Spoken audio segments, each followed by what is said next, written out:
ഹരിയാനയിൽ ഒക്ടോബർ 5 നടക്കുന്ന നിയമസഭാ തിരഞ്ഞെടുപ്പിന് ദിവസങ്ങൾ മാത്രം ബാക്കി നിൽക്കെ BJP 8 വിമതരെ പാർട്ടിയിൽ നിന്ന് പുറത്താക്കി. മുഖ്യമന്ത്രി നയാബ് സിംഗ് സൈനി ഉൾപ്പെടെയുള്ള BJP നേതാക്കൾക്കെതിരെ മത്സരിക്കാനായി സ്വതന്ത്രരായി നാമനിർദ്ദേശ പത്രിക സമർപ്പിച്ചതിനെ തുടർന്നാണ് നേതാക്കളെ പാർട്ടിയിൽ നിന്ന് പുറത്താക്കിയത്. 6 വർഷത്തേക്കാണ് സസ്പെൻഷൻ. ടിക്കറ്റ് നിഷേധിക്കപ്പെട്ടതിനെ തുടർന്ന് രാജിവെച്ച മുൻ മന്ത്രി രഞ്ജിത് സിംഗ് ചൌട്ടാലയും പട്ടികയിലുണ്ടെന്ന് പാർട്ടി സംസ്ഥാന അധ്യക്ഷൻ മോഹൻലാൽ ബദൌലയുടെ പ്രസ്താവനയിൽ പറയുന്നു. മുഖ്യമന്ത്രി നയാബ് സിംഗ് സൈനിക്കെതിരെ ലാബ്ദയിൽ മത്സരിക്കാൻ പത്രിക സമർപ്പിച്ച സന്ദീപ് ഗാർഗിനെയും പുറത്താക്കിയിട്ടുണ്ട്.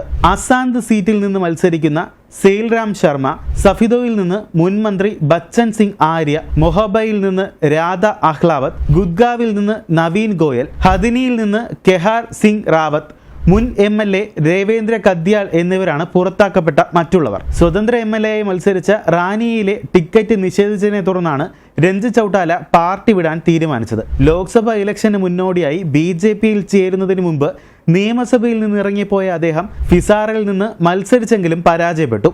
കോൺഗ്രസിലും സമാന കലാപമുണ്ട്. BJPയുടെ മുൻ മന്ത്രി അനിൽ വിജിനെതിരെ അംബാല കൺട്രോൾമെന്റിൽ സ്വതന്ത്രനായി മത്സരിക്കുന്ന വിമത സ്ഥാനാർത്ഥി ചിത്ര സർവരെ അടുത്തിടെ പുറത്താക്കിയിരുന്നു. ഹരിയാന നിയമസഭാ തിരഞ്ഞെടുപ്പിൽ സ്വതന്ത്ര സ്ഥാനാർത്ഥികളായി മത്സരിക്കുന്ന 13 സ്ഥാനാർത്ഥികളെ കോൺഗ്രസ് നേരത്തെ പുറത്താക്കിയിരുന്നു. പാർട്ടി വിരുദ്ധ പ്രവർത്തനങ്ങൾ നടത്തിയെന്ന് ചൂണ്ടിക്കാട്ടിയായിരുന്നു പുറത്താക്കൽ. പാർട്ടിയിലെ അച്ചടക്ക നടപടിയുടെ ഭാഗമായി ഇവരെ 6 വർഷത്തേക്ക് പുറത്താക്കിയെന്നാണ് കോൺഗ്രസ് അറിയിച്ചത്. വരാനിരിക്കുന്ന ഹരിയാന നിയമസഭാ ഇലക്ഷനിൽ മത്സരിക്കാൻ ടിക്കറ്റ് നിഷേധിച്ചതിൽ അസ്വസ്ഥരായ നിരവധി പാർട്ടി നേതാക്കൾ ഉണ്ടായിരുന്നുവെങ്കിലും പിന്നീട് ഇവരിൽ ഭൂരിഭാഗം പേരെയും അനുനയിപ്പിക്കാൻ കോൺഗ്രസിന് കഴിഞ്ഞിരുന്നു. കോൺഗ്രസിന് വേണ്ടി മുതിർന്ന നേതാവും മുൻ മന്ത്രിയുമായ സമ്പത് സിംഗ് നാൽവ സീറ്റിൽ നിന്ന് നാമനിർദ്ദേശ പത്രിക പിൻവലിച്ചിരുന്നു. മറ്റൊരു നേതാവായ രാം കിഷൻ ഹൌജി ഭവാനി ഖേര സെഗ്മെന്റിൽ നിന്നും പിൻവാങ്ങിയിരുന്നു. അംബാല സീറ്റിൽ കോൺഗ്രസ് സ്ഥാനാർത്ഥിയും മുൻ മന്ത്രിയുമായ നിർമ്മൽ സിംഗിനെതിരായ മത്സരത്തിൽ നിന്ന് മുൻ MLA ജസ്ബിർ മലൂറും പത്രിക പിൻവലിച്ചിരുന്നു.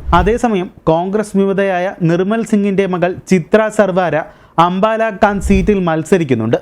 ഇവർക്കെതിരെ പാർട്ടി നടപടിയെടുത്തിട്ടുണ്ട്. നേതാക്കൾക്കിടയിൽ ഐക്യം കൊണ്ടുവരാൻ കഴിയാത്ത ഒരു പാർട്ടിക്ക് എങ്ങനെ സംസ്ഥാനത്ത് സ്ഥിരത കൊണ്ടുവരാൻ കഴിയുമെന്ന് പ്രധാനമന്ത്രി നരേന്ദ്രമോദി ഇന്നലെ കോൺഗ്രസിനെതിരെ രൂക്ഷ വിമർശനം ഉന്നയിച്ചിരുന്നു. അതിന് പിന്നാലെയാണ് ഹരിയാനയിൽ BJP 7ഓളം വിമതരെ പുറത്താക്കുന്നത്. കോൺഗ്രസ് ഉള്ളിടത്ത് ഒരിക്കലും സ്ഥിരത ഉണ്ടാകില്ലെന്നും നേതാക്കൾക്കിടയിൽ ഐക്യം കൊണ്ടുവരാൻ കഴിയാത്ത പാർട്ടിക്ക് എങ്ങനെ സംസ്ഥാനത്ത് സ്ഥിരത കൊണ്ടുവരാൻ കഴിയുമെന്നും ആര് മുഖ്യമന്ത്രിയാകുമെന്ന കാര്യത്തിൽ കോൺഗ്രസിൽ തർക്കം നടക്കുന്നുണ്ടെന്നും പ്രധാനമന്ത്രി നരേന്ദ്രമോദി ഒരു തിരഞ്ഞെടുപ്പ് റാലിയിൽ പറഞ്ഞിരുന്നു. 10 വർഷമായി BJP ആണ് ഹരിയാന ഭരിക്കുന്നത്. അധികാരത്തിൽ ഹാട്രിക് തികയ്ക്കാമെന്ന കണക്ക് കൂട്ടലിലാണ് BJP. 90 അംഗ ഹരിയാന നിയമസഭയിൽ തിരഞ്ഞെടുപ്പ് ഒക്ടോബർ 5 നടക്കുന്നത്. ഒക്ടോബർ 8 വോട്ടെണ്ണും. കൂടുതൽ വാർത്തകൾക്കും വിശേഷങ്ങൾക്കുമായി ഞങ്ങളുടെ channel like, share and subscribe ചെയ്യുക.